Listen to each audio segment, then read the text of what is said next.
High, welcome back to my channel. मी स्वाती तुमचं मनापासून स्वागत करते. ओके, आज आहे फ्रायडे आणि माई ऑफिसला गेलं आहे. किट्टू झोपले. सो म्हटलं चला ब्लॉग शूट करूया, आज वेळ आहे तर. आणि मग एकदा किट्टू उठल्यानंतर नाही शूट करायला तेवढं देत.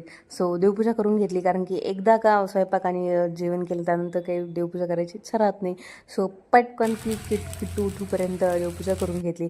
मग किट्टूसाठी ह्याचा हलवा म्हणते चिला बनवून घेतला, दुधी भोपळा टाकून, थोडं ज्वारीचं पीठ, बेसन पीठ टाकून. बरं ते काही तिनं खाल्लं नाही. मग त्यासाठी पनीर बनवलं, तेही तिनं नाही खाल्लं. मग तिला दही भात आवडतो दुपारी, सो तिनं दही भातच खाल्ला. आणि मी माझ्यासाठी इव्हिनिंगला चहा बनवला. मी टाळते चहा घ्यायचं, पण आज मला एक्स्ट्रा कामं करायची होते त्यामुळे मी चहा घेतला. आणि खूप गरमी होते, सो फरशी पुसायला घेतली. कपडे धुवायचे होते, कारण विकेंडला जास्त कामाचा लोड नको आहे आणि जे कपडे मशीन लावता येत नाहीत, सो ते हातानं धुवायचे कपडे धुवून घेतले. मग डिनरला लागले.